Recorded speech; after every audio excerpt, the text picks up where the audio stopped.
इन मुख्य बातों पर ध्यान दोगे तो फिर आपका सारी कहानी समझ में आ जाएगी। उसके बाद जब विष्णु जी का नंबर आया, मां ने बुलाया, आदि माया ने, यानी हम सब की मां से आदि भवानी हमारे, तो वैसे तो क्योंकि हम तो फिर ब्रह्मा विष्णु महेश के बाद जितनी भी उत्पत्तियां हुई हैं उनसे आकर के हमें शरीर प्राप्त हुआ है। तो ये तीनों भी माताएं हैं ब्रह्मा विष्णु महेश की पत्नियां, जो कि सावित्री, लक्ष्मी और पार्वती, हमारी मां से। और दादी मां है आदि भवानी। तो उस मां ने, आदि भवानी ने विष्णु जी को बुलाया कि पुत्र अब तू भी अपने पिता की खोज कर ले, कहीं कल न मेरे को या दिक्कत ना आवे कि तू बैठ जा फिर समाधि ला कर। वो कहता ठीक है मां, मैं मां पिता की खोज करता हूं। कहते हैं चला चला शेषनाग के पाताल में चला जाता है, शेषनाग के लोक में चला जाता है। वहां पर अक्षीर समुद्र में जब वो पहुंचता है तो शेषनाग एकदम फुंकाड़ा मारा से कि मेरे लोक में कौन आ गया। या तो जोटे जैसा स्वभाव है हर जीव का, जोटा जिस प्रकार अपनी सींग में दूसरे नाण नहीं दे और सर फुड़वा ले, सींग तोड़वा ले, यही स्वभाव ऊपर से देव से लेकर छोटे जीव तक का है। तो शेष नाग ने सोचा कि मेरे लोक में किसकी हिम्मत पड़ गई आने की। शेष लोक में, शेष नाग के लोक में जब जाते हैं विष्णु भगवान, उसने फुंकारा मारा जहर का, जहर भरी फुंकार, विष्णु जी का शरीर सांवला हो जैसा, एकदम काला पड़ जैसा।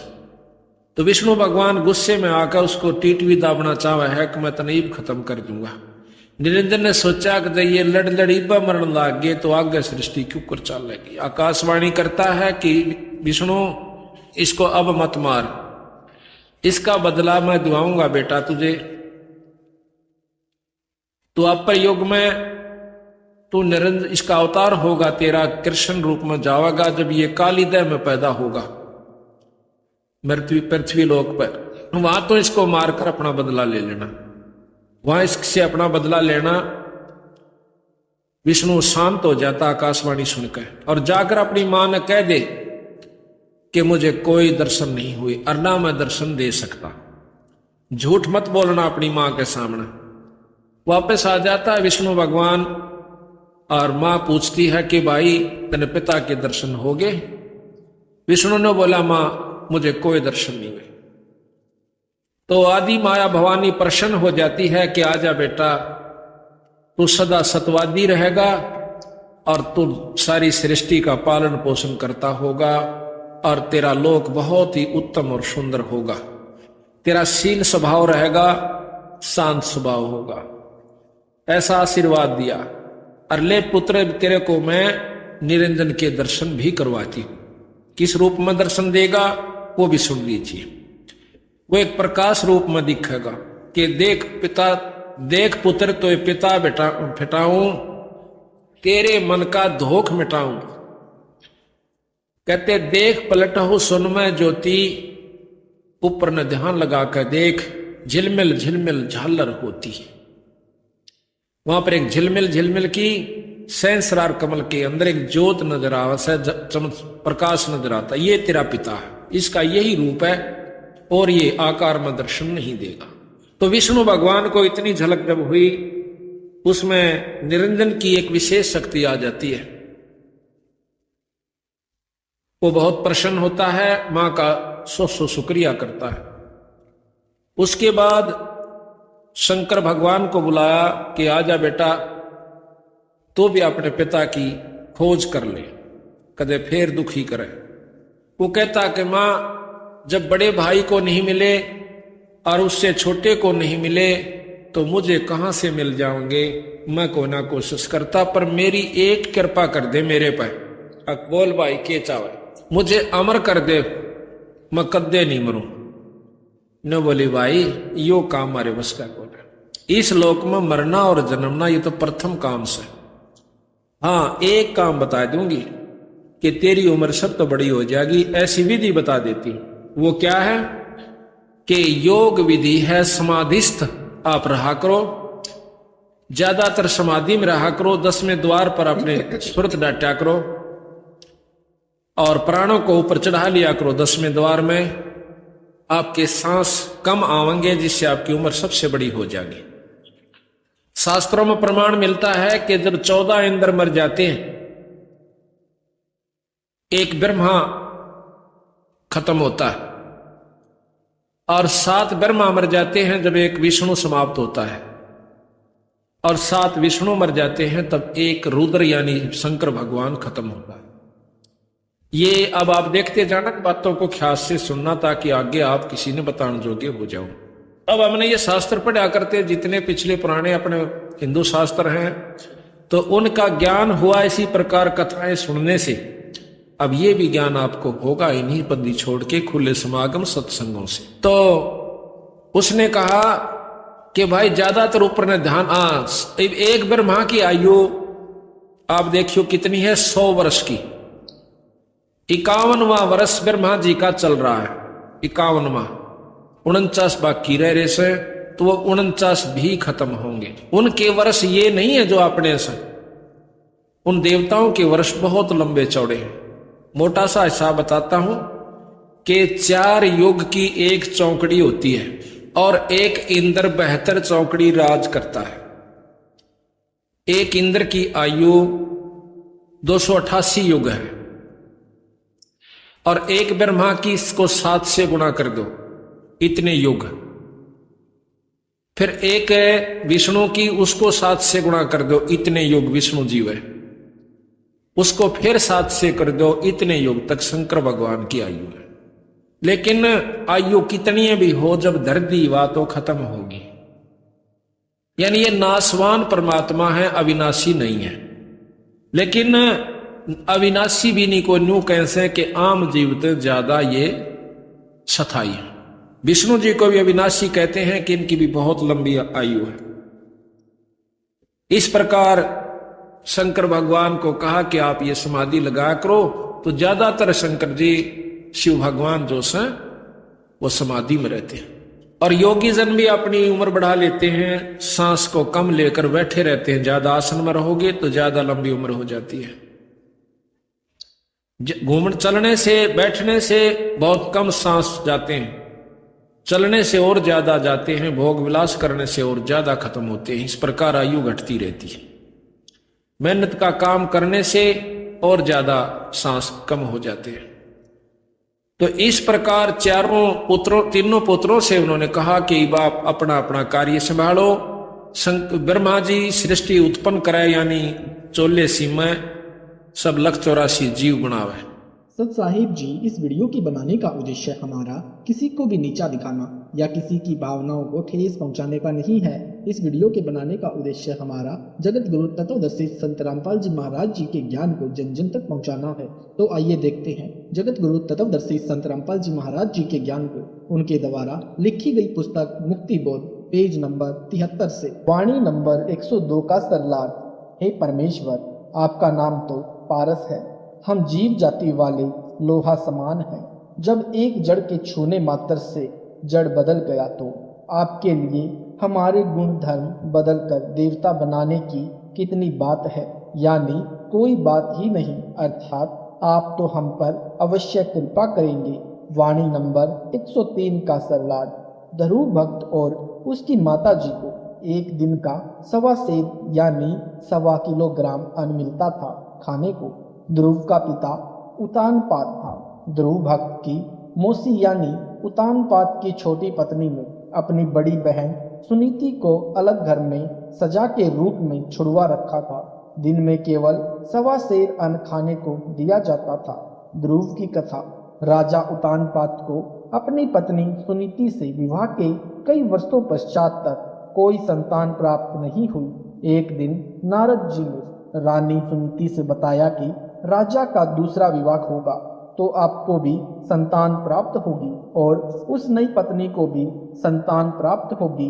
राजा का वृद्ध अवस्था में दूसरा विवाह हुआ।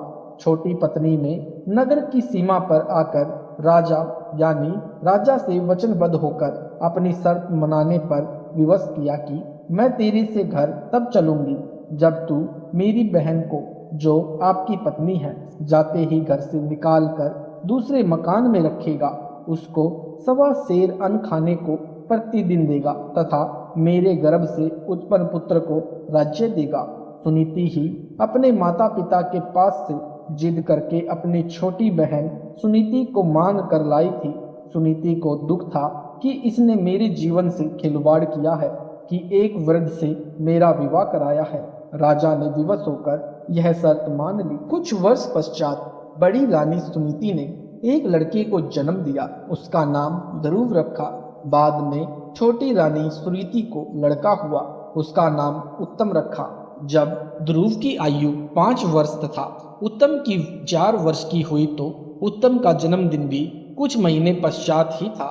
राजा ने छोटी रानी के कहने से उत्तम का जन्मदिन मनाया। ध्रुव का जन्मदिन ईर्ष्यावश नहीं मनाने दिया। नगर में धूमधाम थी। ध्रुव ने भी अपने घर से, जो नगरी से दूर एक बाग में था, जन्मदिन को देखने जाने की जिद की। माता सुनीति ने कहा कि बेटा, तेरा उस नगर में कोई स्थान नहीं है। परंतु ध्रुव बच्चा था, जिद करके चला गया। Page number 74। राजा सिंहासन पर बैठा था, साथ में रानी बैठी थी। उत्तम अपनी माता के साथ गोडों यानी गोद में बैठा था। ध्रुव जाकर पिता की गोद में सिंहासन पर बैठ गया। सुनीति को ईर्ष्या तो थी ही। उसने उठकर ध्रुव का हाथ पकड़कर सिंहासन से नीचे गिरा दिया, लात मारी और कहा कि यह शैतान सौतन के पुत्र के लिए नहीं है, इस पर उत्तम का अधिकार है। ध्रुव रोने लगा और पिता की ओर देखने लगा। सोचा कि पिता मुझे बुलाएगा, फिर से अपने पास बैठाएगा, परंतु ऐसा नहीं हुआ। आसपास अन्य मंत्री बैठे थे, नाच गाना हो रहा था, सब यह घटना देख रहे थे। ध्रुव रोता हुआ अपनी माँ के पास गया। माता को पहले ही पता था कि बेटे के साथ क्या होगा। आते ही ध्रुव को अपने सीने से लगाया और कहा कि बेटा, मैंने तेरे को इसलिए मना किया था कि तू वहां न जा। ध्रुव ने माँ से पूछा कि माँ, राजा कौन बनता है? माता ने कहा कि बेटा, राजा भगवान बनाता है। भगवान कहाँ है, कैसे मिलता है? माता ने स्वाभाविक कह दिया कि भगवान जंगल में तपस्या करने से मिलता है। ध्रुव ने कहा कि माँ, मैं वन में जाकर तपस्या करके भगवान को प्राप्त करके राजा बनूंगा। यह कहकर घर छोड़कर वन की ओर जाने लगा। उसी समय रानी ने नौकर के द्वारा राजा को संदेश भेजा कि ध्रुव जंगल में जाने की जिद कर रहा है, उसको संभाल लो। राजा तुरंत वहां पर आया और ध्रुव से कहा कि बेटा, ऐसा न कर, मैं तेरे को आधा राज्य दे दूंगा। ध्रुव ने कहा कि नहीं, आप तो छोटी माता से डरते हो, आप नहीं दे पाओगे। मैं तो भगवान से राज्य प्राप्त करूंगा। यह कहकर रोता हुआ घर त्याग कर चला गया। रास्ते में नारद जी मिले। उन्होंने पूछा कि कहाँ चले?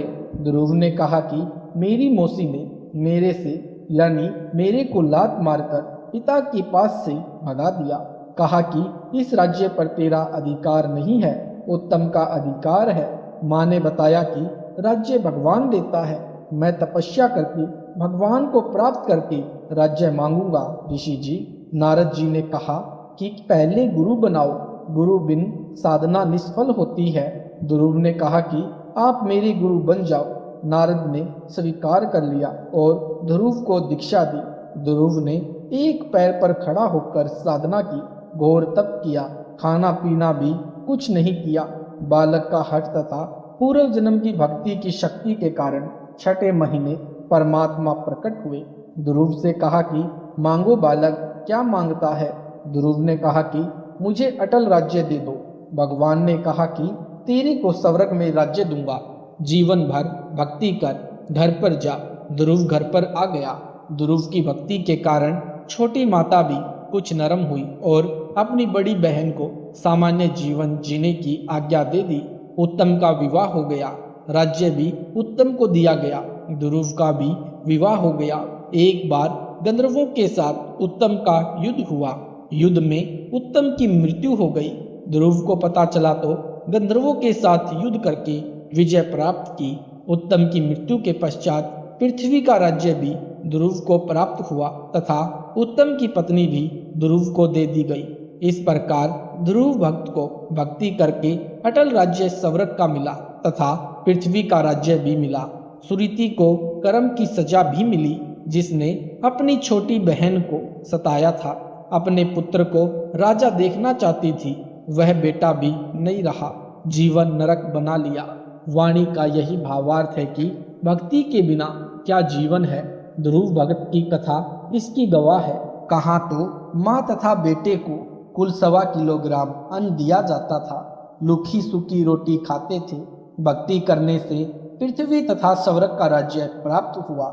जीवन रहा तब तक पृथ्वी पर राज्य किया।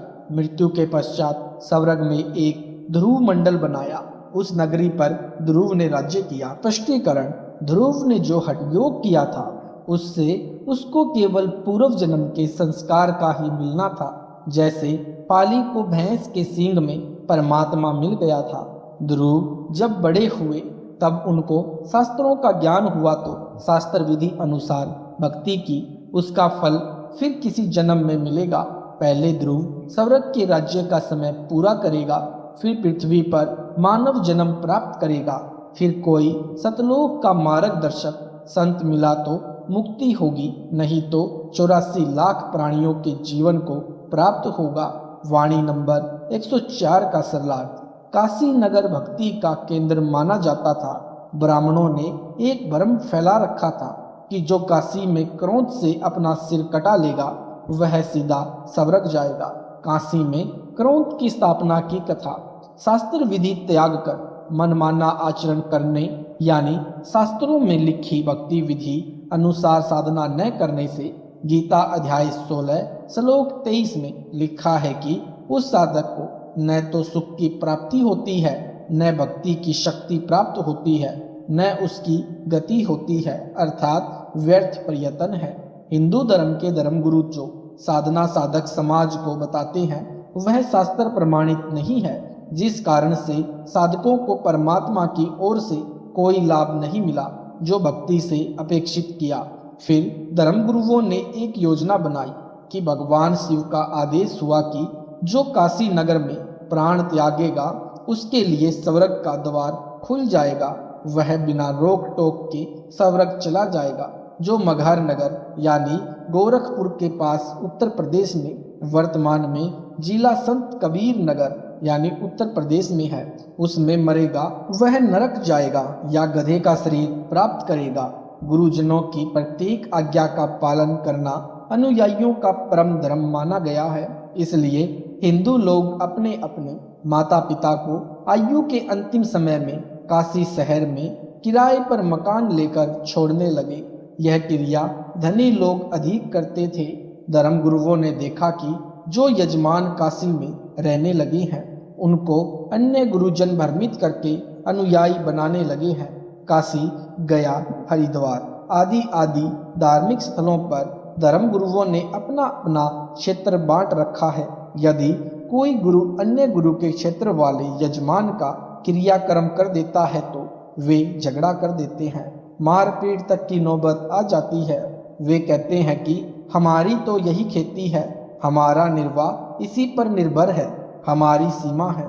इसी कारण से काशी के शास्त्र विरुद्ध साधना कराने वाले ब्राह्मणों ने अपने यजमानों से कहा कि आप अपने माता पिता को हमारे घर रखो, जो खर्च आपका मकान के किराए में तथा खाने पीने में होता है वह हमें दक्षिणा रूप में दो। Page number 76। हम इनकी देख रेख करेंगे, इनको कथा भी सुनाया करेंगे। उनके परिवार वालों को यह सुझाव अति उत्तम लगा और ब्राह्मणों के घर अपने वृद्ध माता पिता को छोड़ने लगे और ब्राह्मणों को खर्चे से अधिक दक्षिणा देने लगे। इस प्रकार एक ब्राह्मण के घर प्रारंभ में 4 या 5 वृद्ध रहे। अच्छी व्यवस्था देखकर सबने अपने वृद्धों को काशी में गुरुजनों के घर छोड़ दिया। गुरुजनों ने लालच में आकर यह आफत अपने गले में डाल तो ली, परंतु संभालना कठिन हो गया। वहां तो 10-10 वृद्ध जमा हो गए। कोई वस्त्रों में पेशाब कर देता, कोई शौच आंगन में कर देता। यह समस्या काशी के सर्व ब्राह्मणों को थी। तंग आकर एक षड्यंत्र रचा। गंगा दरिया के किनारे एकांत स्थान पर एक नया घाट बनाया। उस पर एक डाट यानी एक डाट आकर की गुफा बनाई। उसके बीच के ऊपर वाले भाग में एक लकड़ी चीरने का आरा यानी क्रोंत दूर से लंबे रस्सों से संचालित लगाया। उस क्रोंत को पृथ्वी के अंदर रस्सों से लगभग 100 फुट दूर से मानव चलाते थे। ब्राह्मणों ने इसी योजना के तहत नया समाचार अपने अनुयायियों को बताया कि परमात्मा का आदेश आया है। पवित्र गंगा दरिया के किनारे एक क्रोंत परमात्मा का भेजा आता है। जो शीघ्र स्वर्ग जाना चाहता है वह क्रोंत से मुक्ति ले सकता है। उसकी दक्षिणा भी बता दी। वृद्ध व्यक्ति अपनी जिंदगी से तंग आकर अपने पुत्रों से कह देते कि पुत्रों, एक दिन तो भगवान के घर जाना ही है, हमारा उद्धार शीघ्र करवा दो। इस प्रकार यह परंपरा जोर पकड़ गई। बच्चे बच्चे की जुबान पर यह परमात्मा का चमत्कार चढ़ गया। अपने अपने वृद्धों को उस क्रोध से कटाकर मुक्ति मान ली। यह धारणा बहुत दृढ़ हो गई। कभी कभी उस क्रोध का रस्सा अड़ जाता तो उस मरने वाले से कह दिया जाता था कि तेरे लिए प्रभु का आदेश नहीं आया है। एक सप्ताह बाद फिर से किस्मत आजमाना। इस तरह की घटनाओं से जनता को और अधिक विश्वास होता चला गया। जिसके नंबर पर क्रोध नहीं आता था वह दुखी होता था, अपनी किस्मत को कोसता था। मेरा पाप कितना अधिक है, मुझे परमात्मा कब स्वीकार करेगा। वे पाखंडी उसकी हिम्मत बढ़ाते हुए कहते थे कि चिंता न कर, 1-2 दिन में तेरा 2 बार नंबर लगा देंगे। तब तक रस्सा ठीक कर लेते थे और हत्या का काम जारी रखते थे। इसको काशी में क्रोध लेना कहते थे और गारंटेड जिम्मेदारी विश्वास के साथ मुक्ति होना मानते थे। स्वर्ग प्राप्ति का सरल तथा जिम्मेदारी के साथ होना माना जाता था, जबकि यह अत्यंत निंदनीय आपराधिक कार्य था। इसलिए वाणी नंबर 104 में कहा है कि शास्त्र अनुकूल भक्ति के बिना कुछ भी लाभ नहीं होगा, चाहे काशी में क्रोध से गर्दन भी कटवा लो। कुछ बुद्धिजीवी व्यक्ति विचार किया करते थे कि स्वर्ग प्राप्ति के लिए तो राजाओं ने राज्य त्यागा, जंगल में जाकर कठिन तपस्या की, शरीर के नष्ट होने की भी चिंता नहीं थी।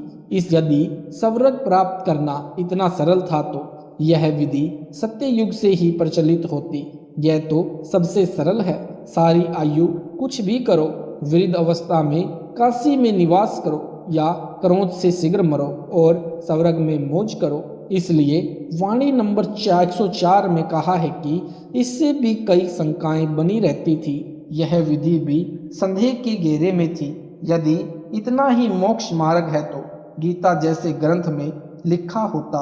ऐसी शास्त्र विरुद्ध क्रिया से मन की विकार भी समाप्त नहीं होते। पेज नंबर 77, विकारी जीव का मोक्ष होना बताना। संदेह स्पष्ट है। वाणी नंबर 105 का सरलार्थ। श्रीलंका का राजा रावण भी हट करके तप करता था। उसने अपना सिर धड़ से काटकर दोनों हाथों से नीचे से काटकर भगवान तमगुण शिव को 10 बार चढ़ाया था। फिर भगवान ने उसको 10 बार जीवित करके पूछा कि क्या चाहता है भक्त। रावण ने सिद्धि, धन तथा लंका का राज्य मांगा, वह दे दिया। पूर्ण परमात्मा की सत्य भक्ति बिना ऐसे जीवन नष्ट हो जाता है। रावण ने सोने के मकान बना रखे थे, ऐसो आराम के सब साधन प्राप्त कर लिए। 33 करोड़ देवताओं को अपनी कैद में डाल रखा था। अहंकार से भरकर अत्याचार करता था। श्री रामचंद्र की पत्नी सीता का अपहरण किया। राम तथा रावण का युद्ध हुआ। रावण की युद्ध में मृत्यु हो गई। सब सेना यहीं छोड़कर यानी सब सोना यहीं छोड़कर चला गया। एक रति यानी 1 ग्राम स्वर्ण भी साथ लेकर नहीं गया। इसलिए बताया है कि भक्ति के बिना कुछ लाभ नहीं होता। संसार से तत्व ज्ञान के अभाव से शास्त्र विरुद्ध भक्ति करके भी निराश जाता है, गलत साधनाओं में भटक रहा है।